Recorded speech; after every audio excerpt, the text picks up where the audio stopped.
This is 5 on your side at noon. Focused on you. We start today in storm alert as we deal with the aftermath of this morning's storms and keep an eye on more storms expected to hit tomorrow. This just some of the damage found after a storm hit areas to our south. Thanks for joining us. I'm Mark Maxwell in for Kate Quinn. The National Weather Service reports 3 tornadoes touched down in our region. An EF1 in Sullivan where winds reached 100 miles an hour. An EF0 hitting Defiance. And just in the last 20 minutes, the Weather Service confirming an EF0 touchdown in Bourbon, Missouri. That's just south of Sullivan. We begin our coverage today in Sullivan. That's where 5 on your side's Annie Krall is live now. Annie?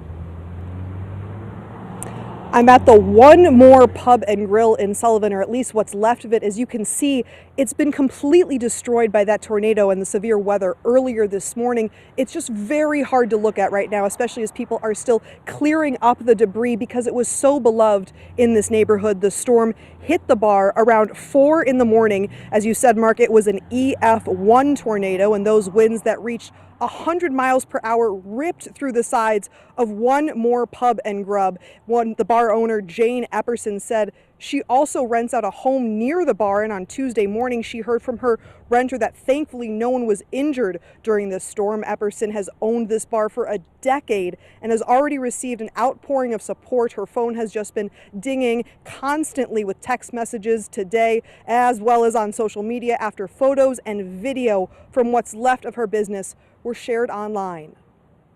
Well, I had just woken up from the sirens going off, and I was standing and they stopped going, and my neighbor, who's an EMT, he called me and he said, "Jane, it's either the building or the house."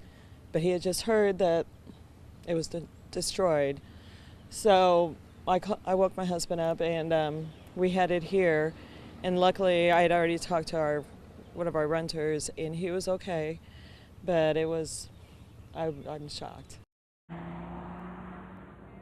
Just heartbreaking to look at right now. And emergency crews also told us that there was some minor damage at Sullivan High School. Thankfully, no injuries, but students did show up as planned. There was one home that also had some minor damage as well. Reporting live in Sullivan, Annie Krall, 5 on your side. At least 17 tornadoes have been reported in 6 states overnight. The most destructive storm appears to be in Barnesdale, Oklahoma, north of Tulsa. This is the damage there. The storm is blamed for at least 1 death. At least 1 other person is missing. In addition to tornadoes, 4-inch hail also being reported in Kansas.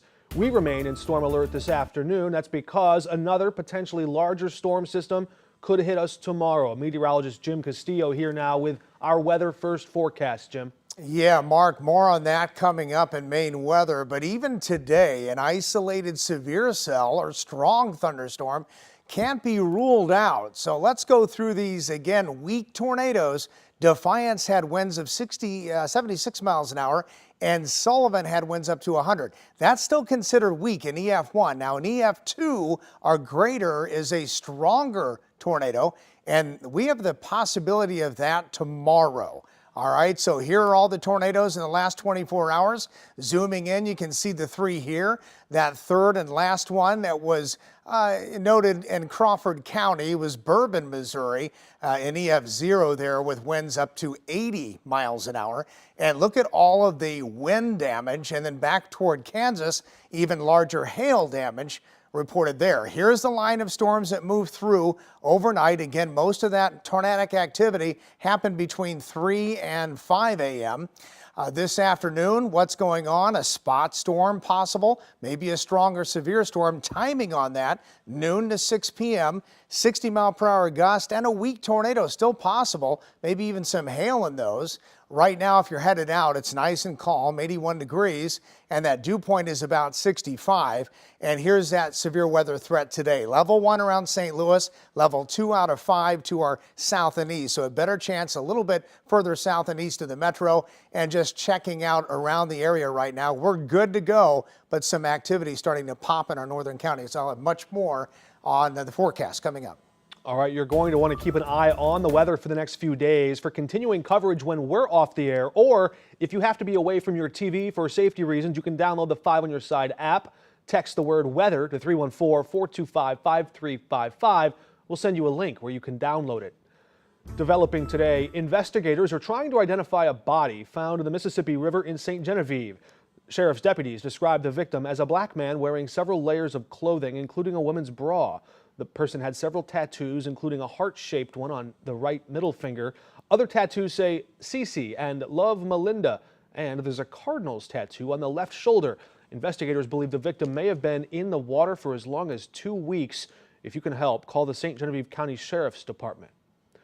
Overnight, police cleared a pro-Palestinian tent encampment at the University of Chicago. The confrontation comes as campuses around the country try a range of strategies, from appeasement to threats of disciplinary action, all trying to resolve these protests against the Israel-Hamas war. NBC's Maggie Vespa has the latest in Chicago.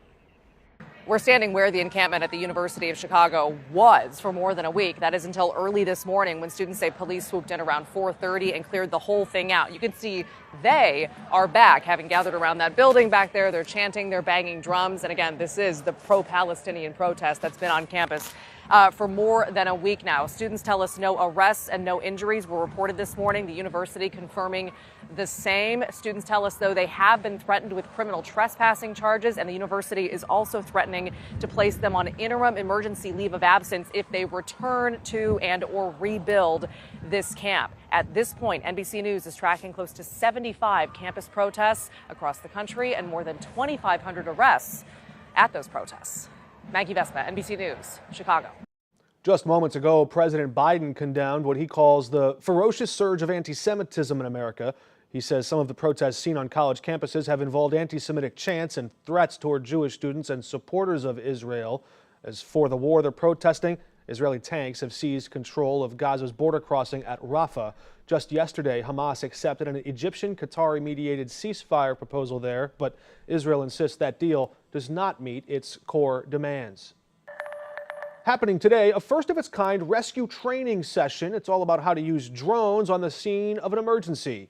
The St. Charles County Ambulance District is leading this session. 24 first responders from departments across the state are taking part. Organizers say drones recently helped save the lives of 4 teens trapped on a bluff on the Katy Trail. We asked what kind of scenarios the responders are practicing with today. One will be an accident scene, a fatal accident simulation. One will be our USAR training area for a rescue operation, and the other will be a hazardous material scenario that will be available for the students to map. So they'll rotate through the different scenarios to map, and there'll be different obstacles and different challenges with each one of those areas. First responders will also learn to use drones to survey damage after natural disasters and tornadoes like the ones confirmed in our area today. Also today, the Illinois Secretary of State's office is launching a new campaign encouraging you to obtain a real ID. Today marks the 1 year until the enforcement deadline. It's called Get Real Illinois. The campaign will raise awareness about the upcoming deadline and encourage you to apply early so you can avoid problems at airports or DMV facilities.